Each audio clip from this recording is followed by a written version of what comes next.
नमस्कार, मी आनंदराव शेषराव शिंगारे भाग्यशेष वार्ता डिजिटल मीडियामध्ये आपलं सहर्ष स्वागत करत आहे। आज रोजी अर्धापूर तालुक्यातील सायलवाडी देशमुखवाडी या ठिकाणी आहे। बराच अंधार आहे, या गावामध्ये लाईट नाही। याच्या मागचं एकमेव कारण असं आहे की गेल्या 2 तासापूर्वी वारं वावदान व मोठ्या जोराचा पाऊस आल्यामुळे या ठिकाणीची लाईट गेली आहे, घरावरचे टीनही गेलेले आहेत। एवढंच नव्हे तर लाईटचे जे पोल होते, सिमेंटचे पोल, ते सुद्धा मोडून पडल्यामुळं या गावातील पूर्णतः लाईट गेलेली आहे। बऱ्याच वेळापासून या ठिकाणी आता पाऊस थांबलेला आहे, परंतु गावातील जे घरावरचे टीन उडून गेलेले त्या घरामधील मोठे घरातील वापराचे जे साहित्य त्याचं मोठ्या प्रमाणामध्ये नुकसान झालेले, खायचे धान्य असतील, कपडे असतील, विद्यार्थ्यांचे शालेय साहित्य असतील किंवा बियाणे असेल, मोठं नुकसान झालेले आपल्यासोबत गावकरी आहेत।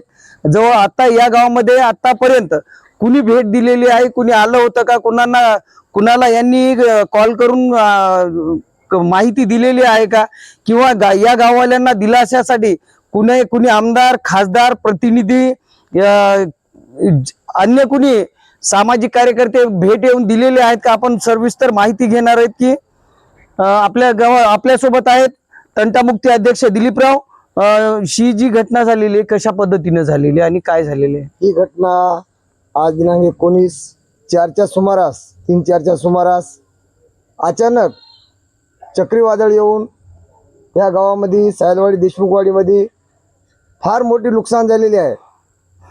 या गावामध्ये काही पत्र उडालेत, काही लाईटचे पोल तुटलेत, काही महिलेला मार लागलाय, काही महिला नांदेडमध्ये रुग्णालयामध्ये ॲडमिट आहेत आणि आतापर्यंत एवढा हे नुकसान कधीच झाले नाही। आणि गावामध्ये जो काही साहित्य होते, अन्नधान्य किंवा आपल्या शिक्षणासाठी काही साहित्य आणलेले, खत बियाणे आणलेले पूर्णतः भिजलेले आहेत। तरी आतापर्यंत शासनाला आम्ही फोन करून बरंच कळविलेलं आहे, पत्रकाराला कळविलं, शासनाला कळविलं, आमदार खासदाराला कळविलं आहे, परंतु आतापर्यंत कोणीच इथं आलेलं नाही। आणि आपल्या जवळच असलेल्या अर्धापूर तालुक्यातील भाग्यशेष वार्ता शिंगारे साहेब यांनी येऊन या गावाची दखल घेतलेली आहे। तरी शासनाने ताबडतोब या गावाची चौकशी करून योग्य तो न्याय द्यावा। आपण काय सांगाल, आपण कुठे होतात आणि काय? आपल्यासोबत आहेत देशमुख हे, आपण काय सांगाल? डुकरे साहेब, आपण काय आपण सांगा, आपल्याला काय अनुभव आला? अनुभवाला म्हणजे का, पाऊस आला 3-4 वाजता, तरी बी येतं नव्हतं म्हणून बाजूला होतो मी। अशी नुकसान झाली की गावामध्ये गेला भरपूर नुकसान झाली की आमच्या याच्याली म्हणजे चौघाची लई झाली आपली। मग तो लई थोडी सगळ्याची झाली थोडी, पण माल जास्त भिजलेला, पुन्हा कपडे भिजलेले, पुन्हा स्टीलचे पिऊन पुरे कपच्या टपच गेलेले आहेत। आतापर्यंत आपल्याला असा कधी अनुभव आलेला आहे का एवढं मोठ्या प्रमाणामध्ये? एवढं मोठं कधीच झालेले नाही, झालंच नाही किंवा म्हणजे लई पूर्वीचा झाला होता एकदा, जास्त लई दिवस झाला त्याला। त्यावेळेस अशी परिस्थिती होती का, लाईट वगैरे? लाईट नव्हतीच की, लाईट आता आजची परिस्थिती काय वाटते त्यावेळेसचा अभ्यास करून? झालेलंच नाही कधीच। काका, आपण काय सांगाल याचा अनुभव? आपण काय सांगाल जे झालेली घटना आहे ते? आम्हाला कळतं तसं अशी आपत झालेली आहे।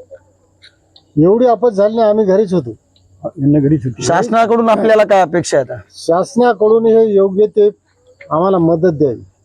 आपण जाणून घेतलं या ठिकाणी जे सामाजिक कार्यकर्ते असतील, तंटामुक्त असतील, तरुण असतील, या सर्वांची एकच मागणी आहे की त्वरित पंचनामे करून घ्यावेत आणि या ठिकाणी जे नुकसान झालेलं आहे आतापर्यंतचं सर्वात मोठं, पहिल्यांदा एवढं मोठं नुकसान झालेलं आहे, याची दखल शासनाने घ्यावी, पंचनामे करावे व जेवढ्या मोठ्या प्रमाणामध्ये नुकसान झालंय तेवढ्या मोठ्या प्रमाणामध्ये होईल तेवढं लवकरात लवकर यांना त्याची पाठपुरावा व्हावा।